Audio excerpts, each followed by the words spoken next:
The whole life is about self-expression. Why? Because life itself is a result of self-expression. Self expressed itself. So therefore, it runs through the fractals in every aspect of life.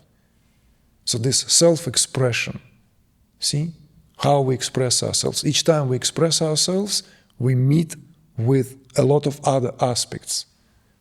We meet with approval, disapproval, encouragement, or rejection. We meet with all this whilst we're trying to express ourselves.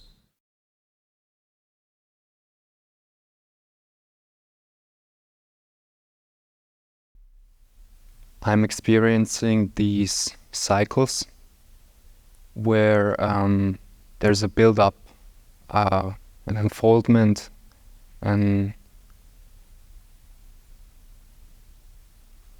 a building up of energy, and with that coming feelings of bliss, of peace, of overall feeling good. But then time after time there is some force which is completely moving against the grain, completely crossing the plans of unfolding, of growing. And I want to end this cycle because I know I can, but somehow it seems so hard because it's always the same, cycling and cycling. And I know what to do, or better, what not to do. I know which behaviors I have to stop to let this unfoldment be of fullest potential. But somehow I'm always falling back into these destructive behaviors of consumption, whether it is food or content, video content, or just behavior of instant gratification. And somehow I feel that's holding me back.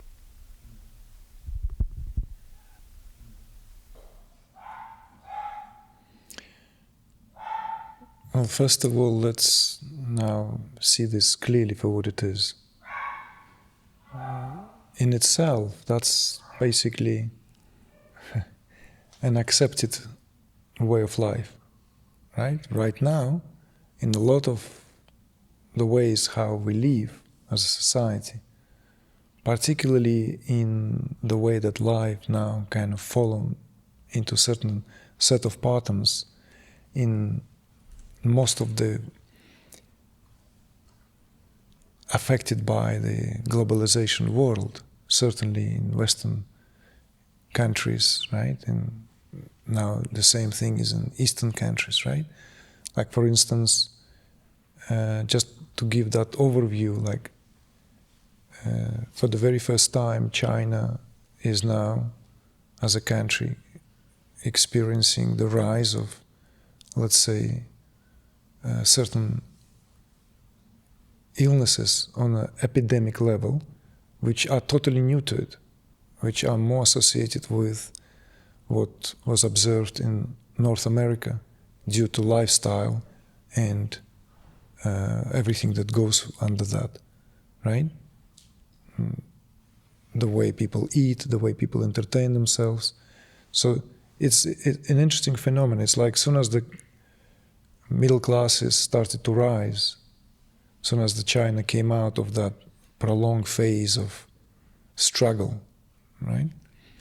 For you, maybe it's not that apparent, but even I remember when, the word China wasn't about, strongest middle class, right? The word China was never associated with Vancouver having whole chunks of town being bought by well-to-do Chinese entrepreneurs. And they're not even wealthy people. They're just a strong up-and-coming middle class. They make money in China, and they go and buy property there, left, right, and center. And with that comes, of course, a big, heavy price. So you have to understand, you have to have the bigger picture so that you, first of all, see what is required to rise above this. And the bigger picture is always consists of these two aspects. The aspects of innate tendencies that we already have. Innate tendencies. What are these innate tendencies? A word or two to that. Everything is driven one way or another by the propensity of the mind for greater fulfillment, for greater happiness. And with that, of course, because it's not yet trained mind, it's not, let's say, illumined, it incorporates all the gamut of pleasures, the so-called quick fixes, everything that is seductive, that kid in front of the load of truck with sweets, right? Kind of can't make choices. Let's have it all. Let's just saturate ourselves. So this is already innate tendency. Why that is? That's the most important question here. Why mind is driven towards pleasure? Of course, you can study psychology, you can study anthropology, and there will be some interesting additional insights how we have been programmed for thousands and thousands of years. Maybe, I don't know, there's some talks of pushing that way back. There were principal ways of what goes into modus operandi when we grow up, and that is driven by some of the primitive instincts that connects us to the phases when we are utterly and entirely dependent. Utterly and entirely dependent. This phase of infancy in mammals, totally dependent, have to be held, fed, protected, nourished. So in mammals, the babies, infants, they are going through that phase where they need to be held, reassured. This is true to this day. So it doesn't matter that we no longer at the mercy of elements, at the mercy of the wild law of jungle, at the mercy of the law of the desert, of the mountains, of the God knows what not. It is still intact. So this is one of the first thing, is to make sure that I'm somehow saved. So these safety mechanisms are inbuilt. Then comes two other aspects where it orients that innate build-up, what will then form as invisible platform of where everything else will be built, erected. The need for communication, because without communication we will be ousted and potentially perish. So again, mammals, in this case, lived in groups. All this lonely wolf of the YouTube, right? Lonely wolf, sigma male, the sigma male, you sigma male. Alpha, beta male's gone, passé, you sigma male. Aim for sigma man. Trust me, that's what it is. You have to be Keanu Reeves of today. That's the coolest thing. No more alpha male, no more shining the loudest in the group. No, the quietest, the lonely wolf. No. This is like all wolves run in packs. What lonely wolf? It's a romantic idea. I like to pretend I'm a lonely wolf until I get a kick from a family, in the youngest, with all the demands. So, second most important aspect after survival is fit into the collective, fit into the group, Why? Because again, it is linked to survival. First, held, nourished, protected. Held. How much we held, how much we've been given reassurance will set us for life. First 3 years. Then, after these first 3 years, this reassurance is given, the next few years will be how fitting I am, because before that, we don't really care, will we fit or not. We eat, scream, poop, play, sleep, and, enjoying life, soaking it all in. Then the fitting in begins, language develops, communicative skills, manipulation. We learn how to manipulate so as to fit in. So this is the second most important aspect in our psychological makeup. Finally, the third is, once we fit it in enough, and we know that we are not going to be rejected by the group, fit it in enough. Doesn't mean that we are fitted in. We can fit in many ways. We can fit in by standing out, fit in by being part of the mob, fit in by being like 50 Shades of Grey. We can fit in so many myriad of ways, but we are fitting in. That's the main thing. Part of the pack. Then comes self-expression. Self-expression, because in us human beings, we are then here to express ourselves. It's our birthright. It's our, basically, from there on, in the book, I try to put it in as direct way, in as elusive, metaphorical way, but that's what this pretty much is about.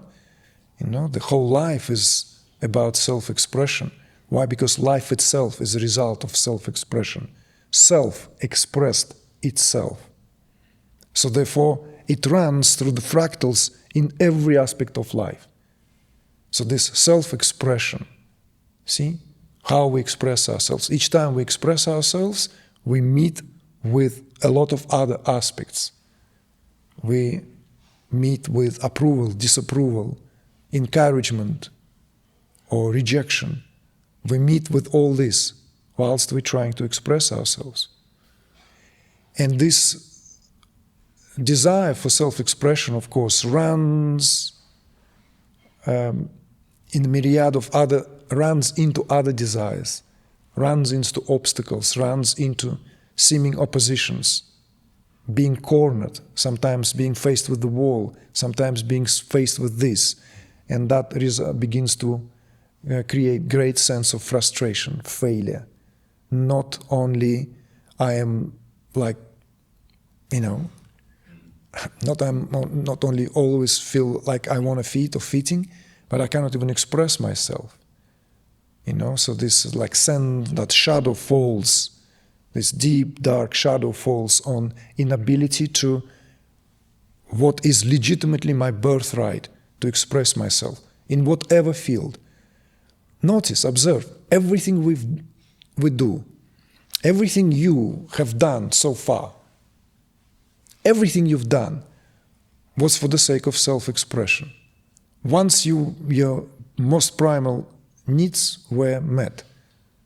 Once, if you're hungry, you have to obviously have something in the tummy, biological clock here, biological, then comes this fitting into the group, and then you begin to express yourself. Express yourself in a courtyard, new kid on the block, doesn't matter. Best at your, whatever that device, toy, whatever that invention was, whatever, whether it's just a ball, or whether this is a scooter, whether this is a motorcycle or bike, something, chasing a girl, another, all for the sake of self-expression. I'm not talking about procreation now. These are the primary. Procreation belongs to the biological functioning. And it's another very important aspect. But first, these are the most important aspects. All of these are built and stand on top of each other, all interconnected, from the way we are held and made feel safe, to the way we fitted into the society without being rejected. See? So much about bullying now, the catastrophic impact of bullying, because it can derail someone for life, you know, whichever camp they take, because the bullied can either be bullied into the corner of never being able to do anything, or become the biggest bully. You see? This is how it works. The victim-perpetrator here are locked into the same dynamic. And then finally, how that allows one to express oneself. So this is the foundational ground, the picture.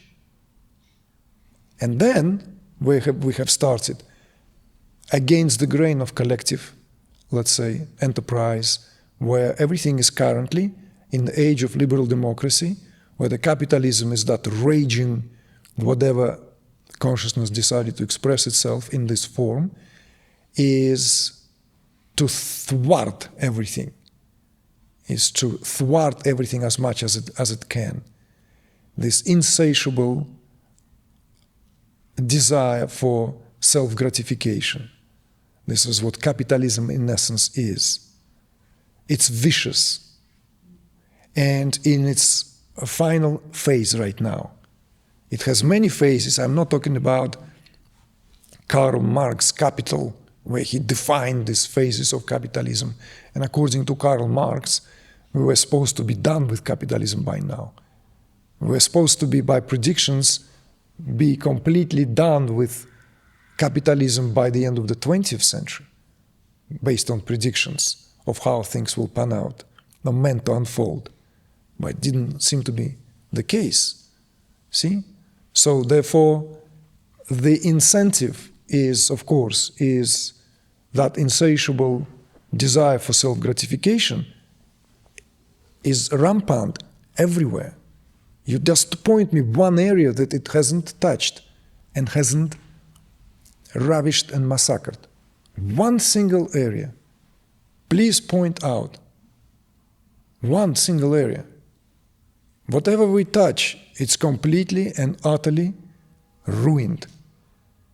From the soil where we put the seeds, to the way we educate ourselves, our children, to the way we take care of ourselves in terms of the health system, and the list goes on, to the way we settle affairs in the world as civilized beings. Right? Where war becomes the most profitable enterprise. The most profitable enterprise. It drives the progress. Paradoxically. That's, by the way, Oppenheimer, we spoke earlier today, questions this thing, even if not directly.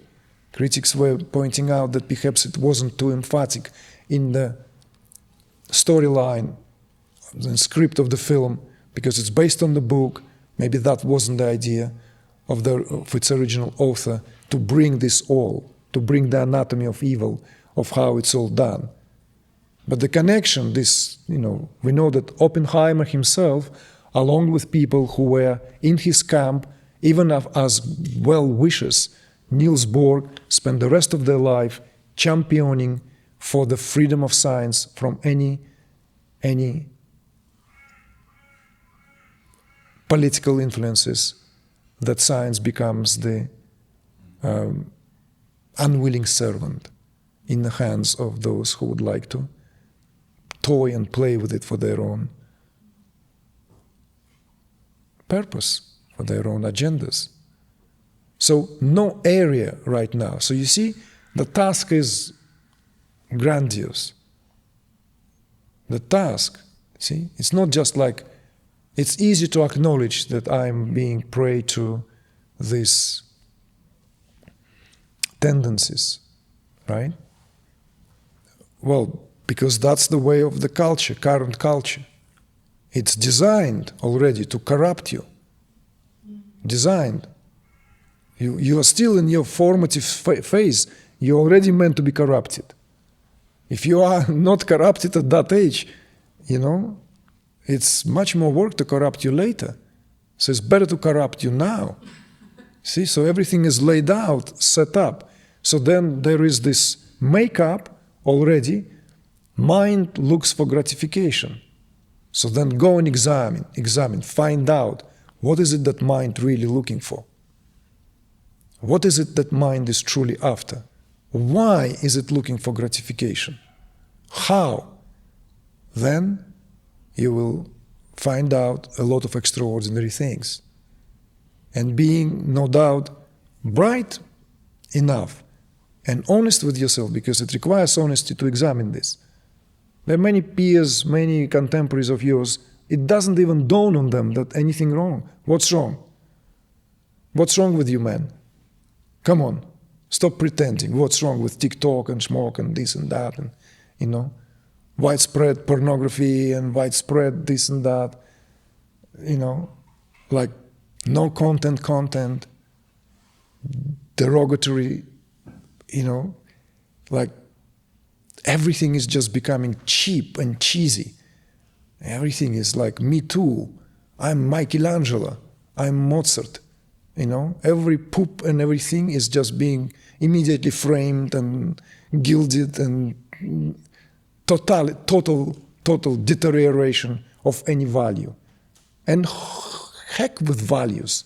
Who need values when we can go and buy things in the shop, in the mall? We can have it all. Who needs values? It's all outlived 19th century bollocks. John Cage said we don't have time for the depth of the 19th century. A great avant-garde artist. John Cage was wrong. John Cage was wrong, with all due respect. It's not that we don't have time for the depth of the 19th century, unless he meant something else, and what he said was completely turned and twisted, turned upside down. Maybe he lamented that we don't have time for the depth of the 19th century. Because 19th century indeed presented some depth. And the 20th century spun out on what was touched there. Spun out everything, with tremendous speed. And brought us here now to this very peculiar place in the history, in time. So you need to see and find out what is it mind really after. Why is it after this gratification? What is mind's makeup? What is it in its essence? Why is mind driven towards something in the first place? See? We talked about the purpose yesterday. Was it yesterday? Yes. Yeah. We talked about like luck, don't know what to do. Well, here's an interesting for you to ponder on. And that is not to contradict myself when I do speak about purpose. But consider this. Purpose is only required when one cannot live life being fully in the present moment. Then one needs purpose. When the Dharma is violated, when everything falling apart, when nobody knows what to do, purpose is required. Purpose is required, remind is required. So sometimes Dharma is translated as purpose. Purpose, duty, to do what one born to do. All this can be helpful terms to define what Dharma stands for. But the term purpose and how it began to be interpreted in Western culture is very different from all Oriental perspectives, practically all of them. Maybe there is some political correctness of Confucius in North China, born as that kind of ideals of political governance. But that in itself does not define Orient, does not define East. The whole notion of purpose is a very novel idea to fulfill the lack of true understanding of what's at play. So therefore, if one is truly present to what is at each moment in time, one doesn't need purpose in life. One is already in purpose, in the greatest service, in purpose. Like that story of the sage. Baby is born outside the marriage, Zen story. They don't know what to do. She's not married. It will be talk of town or talk of the village. Well, let's take the baby to the forest, to the wilderness. There is this sage. Let him bring the baby up. Neat and tidy, clean. Let's save the reputation of the family. Take the baby. They come, thrust the baby into the sage's arms. And on the way they go. And all he says, is that so? Takes the baby. Takes care of the baby. The baby grows up into a beautiful maiden. So beautiful that whenever she appears somewhere, someone sees her, wow, did you see that beauty? Wow, did you see that girl? Did you see that young lady? So one day oh my God, that's the girl we gave away 18 years ago, brought to the sage. Oh my God, what a treasure. Let's hurry up and reclaim the baby. So they go back to the sage and start screaming at him. You dirty old man, what do you think, who do you think you are? The girl is asked, come darling, let's go to your real home, to where you belong. And the sage looks at it, and all he utters again, is that so? See? He accepts two extremes. In the first place, the baby is not his, thrust it in his arms. Never mind, it's life. He takes care of it. Such good care, she's brought up as a princess, though in the jungle. No short of royalty. Because different now prana moves through her body. And much more refined. And yet, in one stroke, all this is taken. Imagine, 8 years he gave of his life to this baby. He accepts it there. Is that so? Fully present. What's the purpose of that man? Do we know? Ask this man, what's your purpose, Mr. Sage? He'll probably scratch his head and says, you know what? I don't have any time for this nonsense. Whilst all of us are like squirrels running around trying to find purpose, trying to find how. No, self-expression is not purpose. I tried to speak to that in the book. Love of beauty is not purpose. See? Truly being present or loving something fully is not a purpose. So may leave no stone unturned. Find out what is the mind is after. When you know what mind is after, why did human mind lose its peace? Then you will easily see through all these games. Then you will not be swayed so easily. A tremendous discipline will rise from that. Discipline without having to force anything. You see?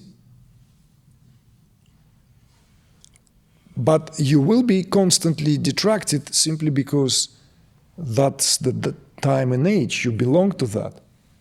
You belong to that. I try to distill that into my kids, and it's a war, a civil war in a house, right? These devices, games, digital reality. See? I try this, I try that. Sunday, no phones, no computer games, no computers. Sunday, okay? 2 games of chess at least. Long meditation. Go into nature, kick the ball, don't do nothing, kick the shit. Get out of my sight, get bored, My son goes around, Dad, I'm bored. Good, man. Fantastic. Finally, you know. Nothing comes out of being constantly occupied. Wasted life. So find out. I'm not going to tell you.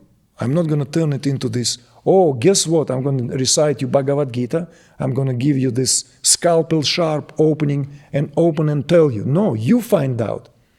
You find out. So that it's truly yours. When you find something, it's truly yours. You cut, dissect.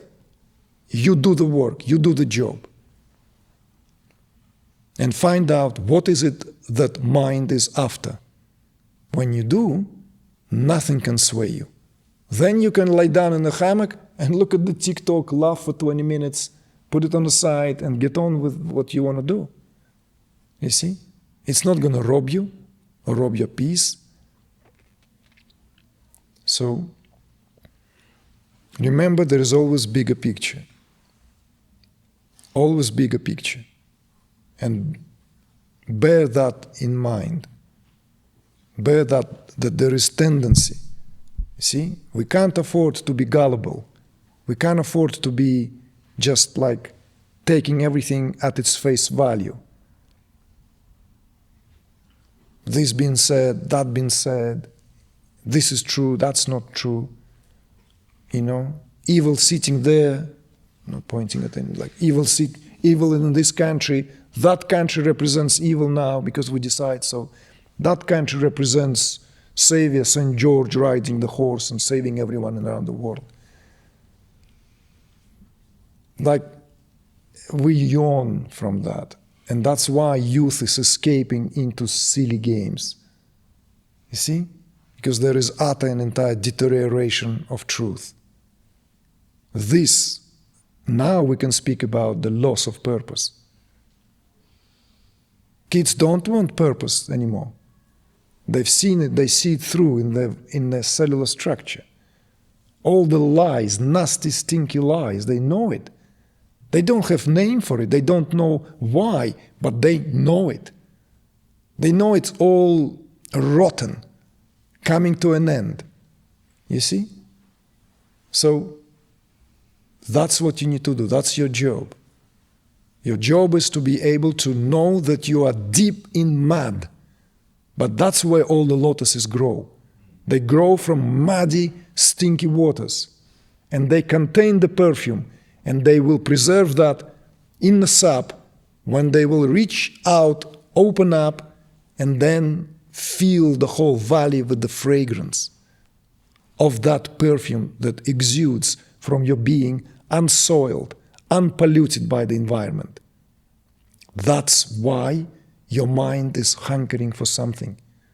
That is, mind grows in the mud. It's muddy, surrounded by that. And it's hankering for that where it can open up. And that oozing begins. You see? Mind would not settle for anything unless it's a true nectar. When you taste the nectar, nothing can corrupt you, because then you tasted something which is uncorruptible. That's what the essence of your soul is, that amritam, that incorruptible sense of your immortality. And that's what mind wants to find out. In this world of uncertainty, it wants to find out what is actually happening. What is taking place? So don't be afraid to go on a spin. Observe it all. Start your journal. Write things down. Keep it close to your chest. Become that, keep it all to yourself. Grow strong. Yeah, maybe a bit of Sigma will help here. Like if they say it's true, whatever that means, yeah. There's no need to stand out in the crowd for cheesy reasons.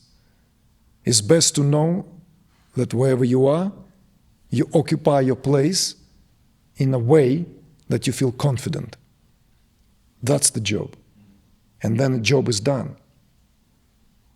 In no time, you'll see how you will be placed in a role where you would have to, now, your turn.